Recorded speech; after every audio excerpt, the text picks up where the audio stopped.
Hey, on the channel from AEW Unrivaled Series 7, Lance Archer.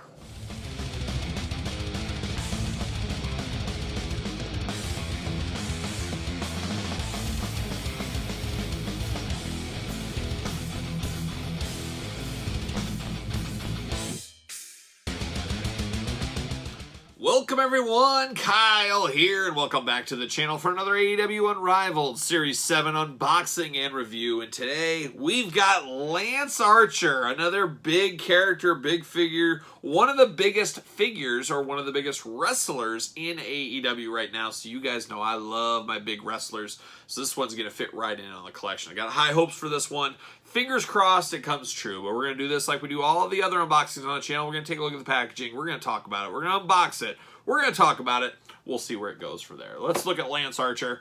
Lance Hoyt. Lance Archer. He's an archer now. Much like a young Hawkeye from Marvel, of course. Got the classic Superstars inspired packaging. AEW up top with the gold and the black. Got a cool little glamour shot of him looking only like he can look on the side. AEW Unrivaled. Then you got him in the package. Very toyetic with the little pink braid going on there. Now, when are we going to get Jake the Snake Roberts of Manager Jake the Snake? That would be a pretty cool one. I'm all for. Same thing with FTR. I would have loved to have got a Tully Blanchard. I hope we get some of those guys. I got to feel like we will. I don't know how well they will sell, but I'm all in on Jake Roberts Manager and Tully Blanchard Manager. I think it would look really cool together. On the side, you got, of course, a little glamour shot. You got the AEW logo. He's number 53. Number 53 in the set in Series 7, of course. AEW All Elite Wrestling on the side. And the back, little glamour shot, in-ring glamour shot. You got the figures down below, a little cross-sell action. This is from Jacksonville, Florida. Yes, 5/23/20. Double or nothing. Lance Archer against Cody Rhodes, of course, down there. So very, very interesting here. A lot to like. I'm looking it over. Yeah, all right, let's dig in. Let's dig in. Let's see what's going on with the Archer. The Archer of Infamy. Come on. There it is. Pulling him out. There it goes. Plastic prison. See you later. And traditional. No accessories here. No hands. No title belts. Nothing going on with this one.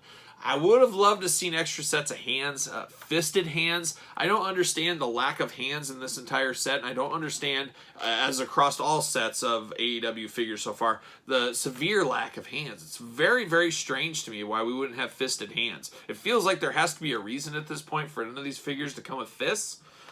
It just seems strange. Pop them out. See you later. Up high. All right, so we don't have any plastic material around this guy. It's just we're out. We're out of the package and we're here to go. No accessories, no plastic to take on. None of that going on. And man, this has a next level head sculpt. This is a beauty on this one. He looks just like him. I love the screaming, intense face. I love the mohawk. And then that pinkish, almost orangish pink braid he's got going on there. I mean, it just sets everything going. Then we have tons of tattoos, as he does have tattoos, of course. We got all of his tattoos going on here. All black and white. Love of my... Geez, I can't even read it. But he does have writing on here. He does have his old tramp stamp on the back. His big back tattoos going on.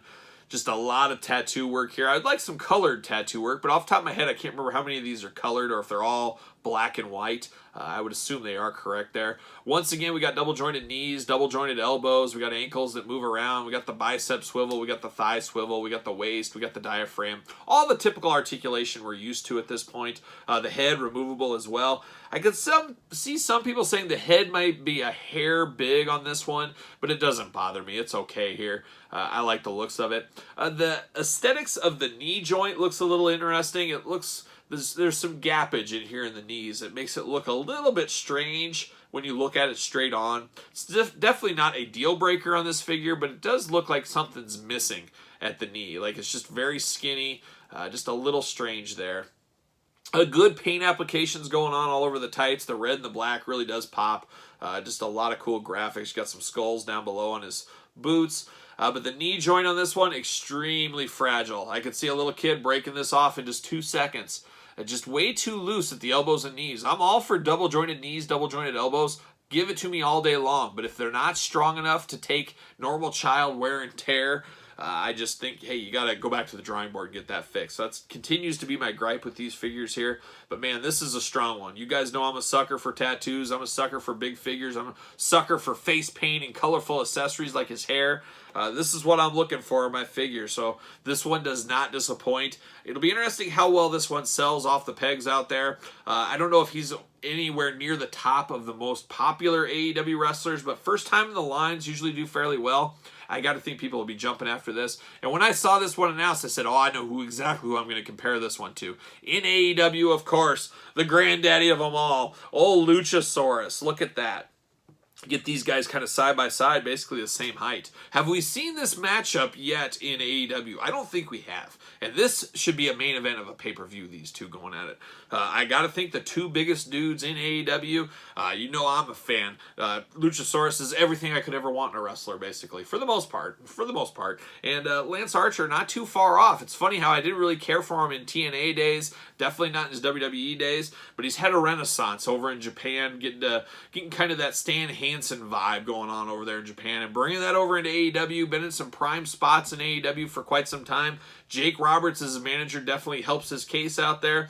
So his future's pretty bright, I would have to assume. I'm sure we're going to see some more of him. Of course we'll see some more of Luchasaurus. But all in all, this Lance Archer, it stacks up to where I thought it would be. I'm very pleased with this. The only downside, once again, and we say that about most of the figures, is the elbows and the D joints being a little bit too, not as durable as I'd like to see.